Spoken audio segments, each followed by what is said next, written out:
Coach Frank Martin. Coach, if you want to start off with opening statement before we open the floor for questions.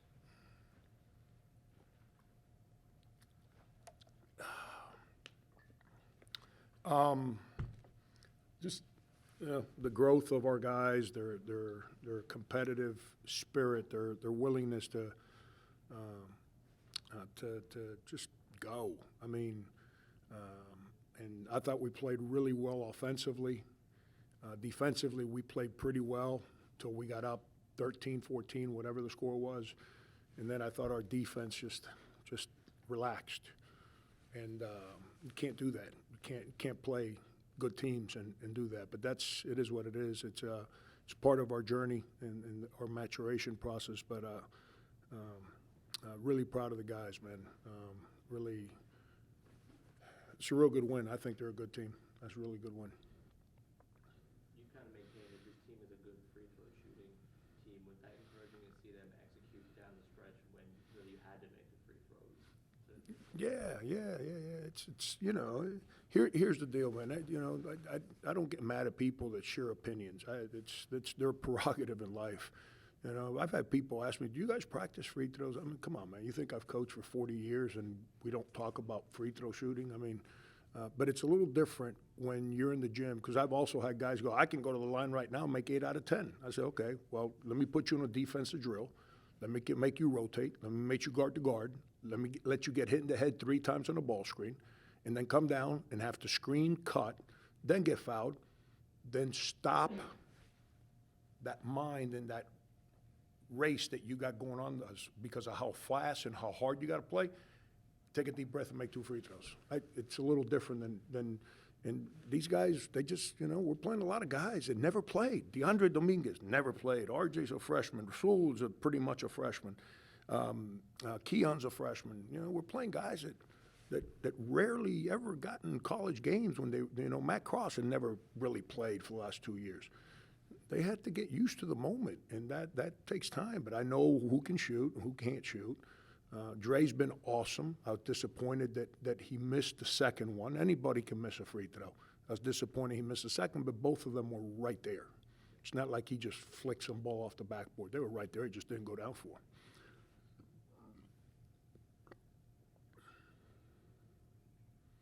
I guess this was a game where you're down, Matt, you're down, no. What did you see out of the guys to sort of step into those positions? Because it seemed like guys had more responsibility than they're used to having, but they really rose to the moment when they needed. Yeah, 2 guys that I thought handled the moment really well were RJ and Key. Like, Key didn't play well early in the game, and RJ's like, he's like my child. It's like, here's the deal with freshmen. They all want to play, but most of them don't want to get coached. And freshmen have no idea what they're doing half the time. So when they don't know what they're doing, you got to coach them. And I'm not into the phony clapping. Some guys are good at that phony clapping. I'm not. They're playing. And you know what they both did today? They handled their moment when they weren't doing things the right way, and I jumped on them. And they didn't pout. They didn't roll their eyes. They responded. That's what it's about. And again, I thought we played well offensively the whole game. I thought the first half we had numerous opportunities to get the ball inside, and we never did because we had some guys trying to go. They thought they had a mismatch, and they were trying to get in the way, and now we couldn't pass it to who we were trying to throw it to.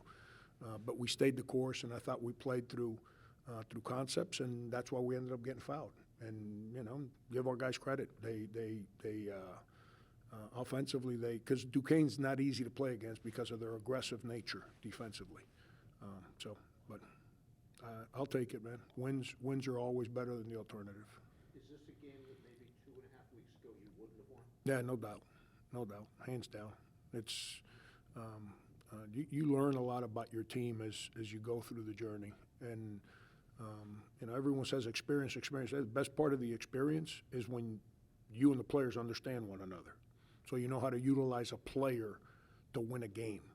And when you're going through it for the first time with a team, I can draw up unbelievable offense, but if the offense doesn't fit the individual, it doesn't work.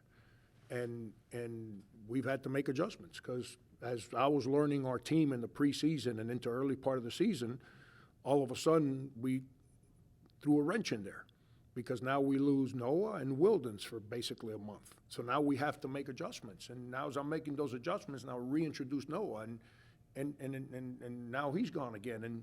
And as I'm trying to figure all that out, I'm starting to understand because I'm coaching guys that are actually on the court, trying to figure out where they're really good at so I can continue to adapt what we're trying to do to take advantage of their individual talents. And that's where experience is really good. But again, I thought we played well offensively.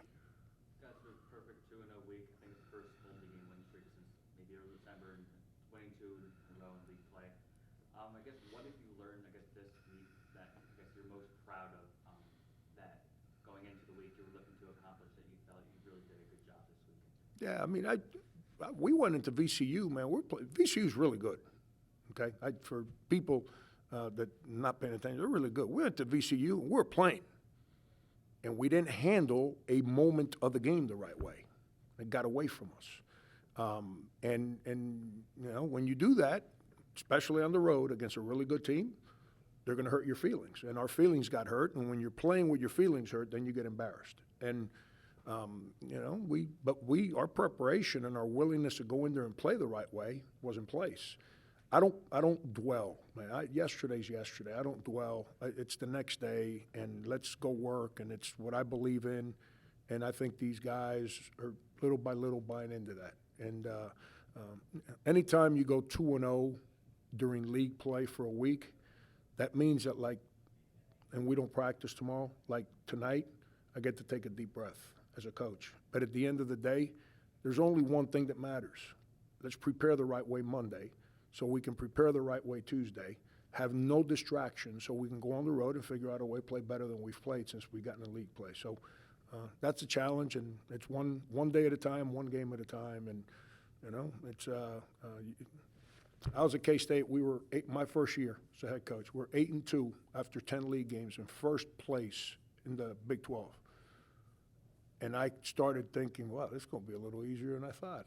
Well, what I didn't realize is that we had Nebraska at Nebraska, Baylor at Baylor, Texas and Kansas, and we went 0-4. We went from 8-2 to 8-6, fighting for our lives.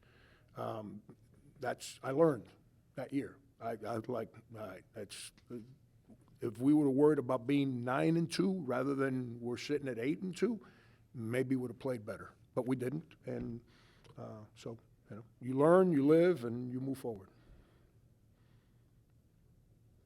Anything else? All set. All right, guys.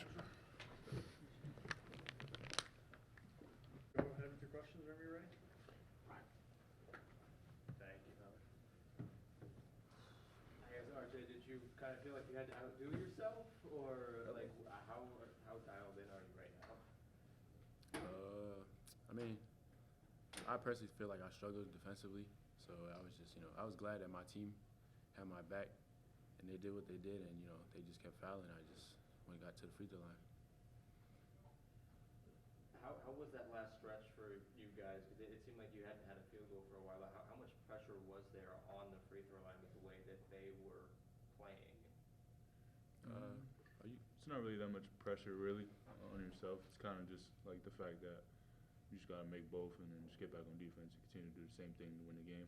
Of course, for me, I went 0 for 3, so I gotta do better next game. RJ here shot like 20, probably made all 20. So it's not nerve-wracking or anything. It's just the fact about making it. That's all. Finishing out the game.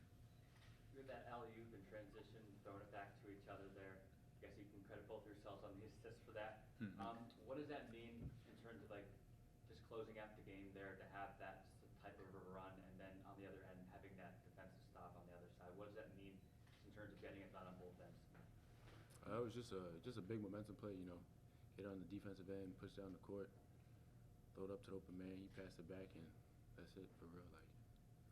Yeah, when they're pressing like that, at the end of the game, it's kind of just like they want you to just keep the ball and just turn it over, but we stuck within ourselves and passed it around, and we got ended up getting a great play. Yeah, did you want the alley-oop yourself? And, did you feel? Nah, I kind of did it Were you feeling before. generous, I guess? I I did it before, like a couple times, like with my friends and stuff, and I was just like, hey, let me try it, and it worked.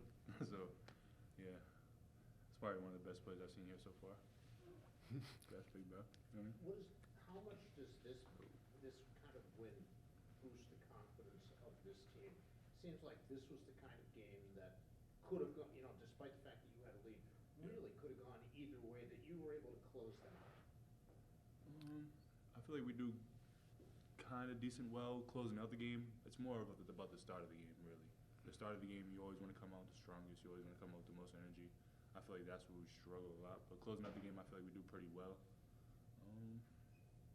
Really just closing out the game and a defensive end is not not more important than the offense. Like offense, we're always gonna remember what we gotta do for a play or what we gotta do at the end of the shot clock or something like that to get a bucket. Defense is kind of like, oh, you don't know what they're gonna do next. So you gotta stay on the edge and really just close it out until you get the win. We haven't really done good on road games yet so far, so I figure we kind of gotta go in with the intensity and the energy on a high level to get that win. And what does it mean to go back-to-back with wins in conference for the first time this year? It feels great. We were struggling in adversity, so it just feels great. We get these 2 wins back to back at home with the fans. They brought the energy, and on to the next one. You guys have both, when we're asking about things you do well, you guys have both mentioned like, hey, this is an area I can improve. How much of that is the ethos of this team now, especially about how you guys handle success and how you guys move forward having had success? I feel like we work on our own individual stuff a lot, but it's mainly just the practice. Like practice, we always playing. It's never like kind of just singular stuff that you're doing. It's always team. So 5-on-5, it's like we're always being competitive enough with each other.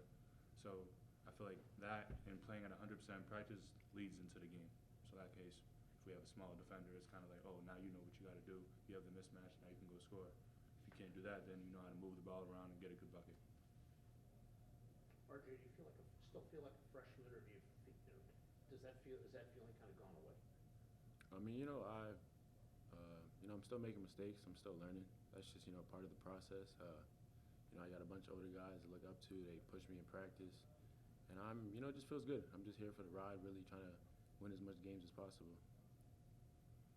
For you guys, was it important to kind of shore up the team in the game, not having Noah, not having Matt, especially with what Matt has brought? Like, how much are you guys sort of playing for them to show that there's not like any gaps or slippage with this team? Next man up, really. Next man up. Got to come with energy, toughness, really. Missing them is, of course, a lot. Matt's like a double-double machine. Noah just good scorer all around. So it's kind of just like when you lose 2 people like that, it's kind of like you really have to step it up just a couple notches higher than what it really is. Anything else? All set, thanks guys. Appreciate it. Thank you. Talk on the way, guys. Thank you.